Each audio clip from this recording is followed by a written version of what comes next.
Welcome to the Deep Dive. Today we're looking at a really thought-provoking idea. Seeing life through God's thoughts and eyes changes how you walk through life. We're using a recent Bible meditation transcript as our source here. Right. And our goal really is to explore what genuine faith and active witness look like, especially for us today, in comfortable societies. Yeah, where life can feel pretty guaranteed sometimes. Exactly. And the source suggests faith can become, well, just formalized. And that's a crucial point. It's not some old historical problem. It's happening now. The warnings in the Bible, often they're aimed squarely at people who already believe they've received God's grace. Really. Not just non-believers. Not just them, no. Very strongly towards those who consider themselves God's people. It's a warning against faith becoming, well, superficial. Okay, so what does that actually look like, this formalized faith? Well, it's when someone's maybe diligent. They go to church, they serve, but they're kind of disconnected from God's actual calling for their life. So going through the motions. Pretty much. They'd say they believe, but they're not living that life of witness the source talks about. A life that actually inspires faith in others. And that leads to problems. It can, yeah. Doubts about their own salvation, maybe even falling into traps set by cults or groups that twist things, like the salvation sect mentioned in the source. That sounds quite serious. Yeah. So how does the source say salvation actually happens then, if it's not just formal actions?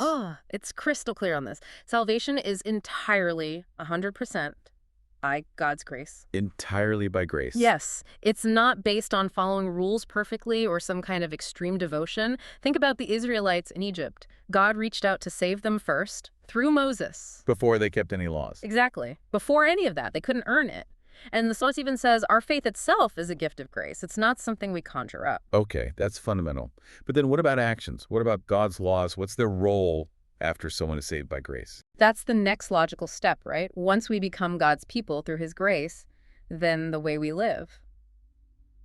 Well, that's where the law, God's word, comes in. As a guide. Precisely. Things like the Ten Commandments, they're not just old history. They show us how to live as God's children now. But, and this is key, it's about understanding the spirit behind them. Not just the letter of the law. Exactly. Understanding God's heart, his intention, not just a rigid checklist. So if we grasp that, what's the main purpose, the core reason for a believer's life after salvation? According to this source, the absolute most important reason is to live that life of active witness, a life that shows faith, that helps others find life. So simply attending church isn't enough? The source argues it's not if it's detached from that mission. It says just going to services without participating in this witness is basically disregarding God's will. Wow. That's strong. It is. Think of it like immigrating. You go through the process to enter a country, say Australia, but once you're in, you live by Australian laws, right? Yeah. Not the rules of where you came from. Makes sense. Salvation is like getting entry. It's the start of the relationship. Trying to live by your old ways after that. The source likens it to Adam and Eve choosing their own path in Eden and being cast out. So true faith, it shows itself. It has fruits, actions. This definitely connects to those historical debates about faith versus works. Absolutely. And the source brings up Martin Luther and the book of James. Luther famously called James an epistle of straw.